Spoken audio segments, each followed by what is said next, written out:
aku yang berasal dari Inggris ingin mengunjungi neneknya yang di Norwegia.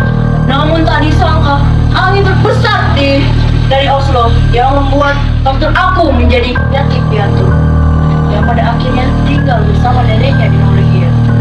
Di Norwegia, neneknya menceritakan tentang penyihir. Pasti penasaran kan ciri-ciri penyihir apa aja? Sebenarnya ada 10 ciri-ciri, tapi kita akan mengambil 3 pertama. Ciri pertama, penyihir itu botak. Lucu ya? Ciri kedua, lidahnya biru. Ciri terakhir, dia memiliki coklat yang seperti kucing. Aneh ya? Nah, setelah itu, gak lama dari itu, datanglah seorang yang memakai jas dengan rapi yang memberikan surat wasiat akhirnya mendiang karakter aku. Ternyata karakter aku disuruh kembali ke Inggris. Pada akhirnya, kembalilah mereka ke Inggris. Di sana, ya hidup seperti biasa.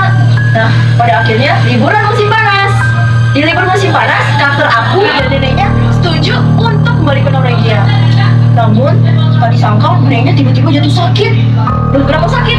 Karena neneknya kebiasaan merokok, teman-teman. Jadi contoh ya, tapi memang gitu kebiasaan orang-orang di Norwegia. Di Norwegia suka sekali merokok. Ya memang faktanya di Norwegia sangat dingin. Nah, dokter yang merawat neneknya pada akhirnya menyarankan suatu liburan, yaitu di Hotel Mexican. Di Hotel Mexican, karakter aku diberikan 2 tikus oleh neneknya yang bernama William dan Mary untuk menghentikan kesedihan karakter aku yang tidak bisa kembali ke Norwegia. Di Hotel Mexican dipertemukan karakter aku dengan Mr. Jenkins, manajer hotel itu. Manajer hotel ini seorang orang keras tentang tikus yang pada akhirnya membuat karakter aku harus menjebak tikusnya di dalam kandang. Namun karena kesal dan bosan, karakter aku mengambil tikus-tikus tersebut yang menamakan William dan Mary untuk diajak latihan buat sirkus kecil. Di saat mencari tempat, karakter aku bertemu dengan karakter yaitu Bruno Jenkins. Itu ngapain ya? Nah, dia deketilah Bruno Jenkins itu. Ternyata Bruno Jenkins sedang menyakiti sebut dengan kacang besarnya. Jangan melakukan itu. Alah, bodo amat. Ini mah urusan aku. Dasar anak aneh. Nah, karena merasa terhina, akhirnya waktu aku pergi meninggalkan Bruno. Nah, di saat pergi, dia mencari uang. Uang nunggu, uang rokok, uang... Ya, ketemu! Uang PPA, uang perlindungan perempuan dan anak. Berarti seorang yang masuk sini mah gak mungkin nyakitin anak-anak atau memarahi anak-anak. Karena anak-anaknya baik. Akhirnya, aku masuk ke dalam situ dan mulai berlatih di balik panggung agar gak tahu siapa-siapa.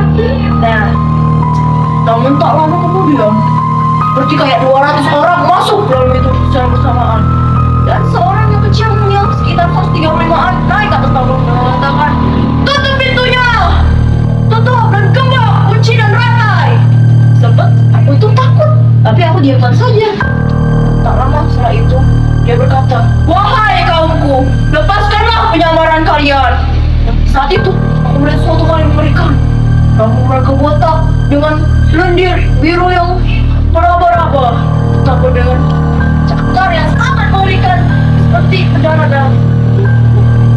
Dan di saat itu aku langsung membeku. William dan Mary gak tahu pergi kemana lagi, langsung berlari-larian. Di saat itu, datanglah, "Wahai kaumku, sudah berapa tahun kita tidak bertemu? Kenapa aku masih mendengar anak-anak tertawa? Kenapa anak-anak biru ini sangat menjijikan bahwa mereka sudah membuatku tidak tahan? Kenapa, Ma?" Nah, salah satu orang menjawab, "Maaf, kita nggak bisa ngebunuh sebanyak itu dalam waktu beberapa hari." Hah? Siapa yang mengatakan hal itu? Dengan kekuatan penyihir, langsung dimusnahkan penyihir yang mengatakan maaf tersebut. Aku hanya bisa terdiam dalam gemetar. Nah, saya mempertemukan kalian kaum saya di sini bukan hanya untuk menyatukan kita kembali. Di sini